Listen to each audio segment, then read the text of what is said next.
ഇന്നത്തെ വീഡിയോ വളരെ എളുപ്പത്തിൽ തന്നെ നമുക്ക് ചെയ്തെടുക്കാൻ പറ്റുന്ന നല്ല ടേസ്റ്റി ആയിട്ടുള്ള പലഹാരത്തിൻ്റെ റെസിപ്പിയാണ്. ഇതിനായിട്ട് ഞാൻ എടുത്തേക്കുന്നത് റവയാണ് എടുത്തേക്കുന്നത്. റവ നമുക്കൊരു അരക്കപ്പ് റവ മതിയാകുമേ. പിന്നെ വേണ്ടത് മധുരത്തിന് ആവശ്യമായിട്ടുള്ള പഞ്ചസാര വേണം. പിന്നെ ഒരു 8-10 പിന്നെ വേണ്ടത് ഏലക്കാണ് വേണ്ടത്. പിന്നെ അതുപോലെ തന്നെ ഞാൻ 1 കപ്പ് പാലെടുത്തിട്ടുണ്ട്, 2 മുട്ട എടുത്തിട്ടുണ്ട്. ഇത്രയുമാണ് ഈ ഒരു പലഹാരത്തിന് വേണ്ടത്. നല്ല ടേസ്റ്റിയാണ്, അതുപോലെ തന്നെ നല്ല ഹെൽത്തിയാണ്. ഓയിലൊന്നും ഇല്ലാത്ത രീതിയിൽ നമ്മൾ ചെയ്തെടുക്കുന്ന ഒരു സ്നാക്സാണ്. ഇനി നമുക്ക് റവയൊന്ന് പൊടിച്ചെടുക്കാവേ. ഒരു അരക്കപ്പ് വരുന്ന രീതിയിൽ റവ ചേർത്ത് കൊടുത്താൽ മതി, തോനെ റവ ചേർത്ത് കൊടുക്കണ്ട. ഇത് നമുക്ക് നല്ല രീതിയിൽ ഒന്ന് പൊടിച്ചെടുക്കണം. അതിൽ തന്നെ പഞ്ചസാരയും ഏലക്കായും കൂടി ഇട്ട് തന്നെയാണ് നമ്മൾ പൊടിച്ചെടുക്കുന്നത്. ഞാൻ ഇപ്പം മധുരം കുറച്ച് മതി എന്നുള്ളത് കൊണ്ടാണ് പഞ്ചസാര കുറച്ചെടുത്തേക്കുന്നത്. ഒരു 3 സ്പൂൺ അളവിലാണ് പഞ്ചസാര എടുത്തേക്കുന്നത്, ഒരു അരക്കപ്പ് റവയും. എങ്കിലും മധുരം തോനെ വേണവർക്ക് അത് പഞ്ചസാരയുടെ അളവ് കൂട്ടാവുന്നതാണ്. അങ്ങനെ ഇത് ഞാൻ പൊടിച്ചെടുത്തിട്ടുണ്ട്. നല്ല രീതിയിൽ തന്നെ നമ്മൾ പൊടിച്ചെടുക്കണം. ഇത് നമുക്കൊരു ബൗളിലേക്ക് ഇട്ട് കൊടുക്കാവേ. നമ്മുടെ വീട്ടിലുള്ള ചേരുവകൾ കൊണ്ട് തന്നെ വളരെ പെട്ടെന്ന് ചെയ്തെടുക്കാൻ പറ്റുന്ന നല്ലൊരു സ്നാക്സാണ് ഇത്. ഇനി നമുക്ക് 1 കപ്പ് പാല് നമ്മുടെ മിക്സിയുടെ ജാറിലേക്ക് ഒഴിച്ചു കൊടുക്കാം. ഇനി ഇതിലേക്ക് നമുക്ക് 2 മുട്ടയും പൊട്ടിച്ചൊഴിച്ചു കൊടുക്കണം. ഞാനിപ്പം ഒരു അരക്കപ്പ് റവയ്ക്കാണ് 2 മുട്ട ചേർത്ത് കൊടുത്തിട്ട് 1 കപ്പ് പാലും ചേർത്ത് കൊടുത്തേക്കുന്നത്. അതുപോലെ തന്നെ നമ്മൾ എടുക്കുന്ന റവയുടെ അളവ് കൂടുതലായിട്ട് എടുക്കുകയാണെന്നുണ്ടെങ്കിൽ മുട്ടയുടെ അളവ് അതുപോലെ എടുക്കണം. പിന്നെ വേണ്ടത് സൺഫ്ലവർ ഓയിലാണ് വേണ്ടത്. അതൊരു സ്പൂൺ അളവിൽ സൺഫ്ലവർ ഓയിൽ ചേർത്ത് കൊടുക്കാം. എന്നിട്ട് നല്ല രീതിയിൽ നമുക്കിതൊന്ന് അടിച്ചെടുക്കണം. നല്ല രീതിയിൽ തന്നെ ഞാനൊന്ന് അടിച്ചെടുത്തിട്ടുണ്ട്.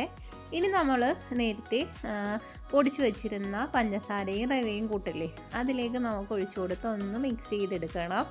മിക്സിയുടെ ജാറിലേക്ക് തന്നെ ഇട്ട് നമുക്ക് അടിച്ചെടുക്കാൻ നേരം കട്ടയില്ലാത്ത രീതിയിൽ തന്നെ നമുക്ക് ഇത് അടിച്ചെടുക്കാൻ പറ്റുമേ. ഈ ഒരു രീതിയിൽ ഞാൻ ഇപ്പോൾ അടിച്ചെടുത്തിട്ടുണ്ട്. ഒത്തിരി വെള്ളമായി പോകരുത്, എന്നാലൊട്ട് വെള്ളത്തിൻ്റെ കുറവും വരരുത്, ഒത്തിരി അങ്ങ് കട്ടിയാകരുത്. കട്ടിയായി കഴിഞ്ഞാൽ നമ്മുടെ ഈ ഒരു പലഹാരത്തിന് ഇച്ചിരി ഒന്ന് കട്ടി കൂടി പോകും. അതുകൊണ്ട് കറക്റ്റ് പരുവത്തിൽ തന്നെ ആ ഒരു വെള്ളത്തിൻ്റെ എല്ലാ അളവ് കറക്റ്റ് പരുവത്തിൽ തന്നെ നമ്മൾ അടിച്ചെടുക്കണം. ഇതിലിപ്പോൾ നമ്മൾ വെള്ളമായിട്ടൊന്നും ചേർത്ത് കൊടുത്തിട്ടില്ല. നമ്മളിതിൽ 1 കപ്പ് പാലും മുട്ടയും മാത്രമാണ് നമ്മൾ ചേർത്ത് കൊടുത്തേക്കുന്നത്. ഒരു 10 മിനിറ്റ് ഞാനൊന്ന് റെസ്റ്റ് ചെയ്യാനായിട്ട് മാറ്റി വെച്ചിട്ടുണ്ടേ. ഒരു 10 മിനിറ്റ് കഴിഞ്ഞിട്ട് ഞാനിപ്പോൾ എടുത്തതാണ്. ഇതിലേക്ക് ഞാൻ ചേർത്ത് കൊടുക്കുന്നത് ബേക്കിംഗ് പൗഡറാണ് ചേർത്ത് കൊടുത്തേക്കുന്നത്. ബേക്കിംഗ് പൗഡർ അല്ലെങ്കിൽ നമ്മുടെ കയ്യിൽ സോഡാപ്പൊടി ഉണ്ടെങ്കിൽ, ബേക്കിംഗ് സോഡ ഉണ്ടെങ്കിൽ അത് ചേർത്ത് കൊടുത്താൽ മതിയേ. ഇനി ഇതിലേക്ക് ഞാൻ ചേർത്ത് കൊടുക്കുന്നത് 1 സ്പൂൺ അളവിൽ വിനാഗിരിയാണ് ചേർത്ത് കൊടുക്കുന്നത്. അങ്ങനെ 1 സ്പൂൺ അളവിൽ വിനാഗിരി ചേർത്ത് കൊടുത്താൽ മതിയേ. നമ്മളിങ്ങനെ ചേർത്ത് കൊടുക്കുന്നത് നമ്മളുണ്ടാക്കുന്ന ആ ഒരു കേക്കിന് നല്ല സോഫ്റ്റ് ആവാൻ വേണ്ടിയിട്ടാണ്. റവയാവുമ്പോൾ നമ്മൾ ആവിയിൽ വെച്ചാണ് ഈ ഒരു പലഹാരം ചെയ്തെടുക്കുന്നത്. ആവി കയറുമ്പോൾ റവയായതുകൊണ്ട് ഒരു കട്ടി വരും. അന്നേരം ആ ഒരു കട്ടി മാറാൻ വേണ്ടിയിട്ടാണ് നമ്മൾ ഇങ്ങനെ ചെയ്യുന്നത്.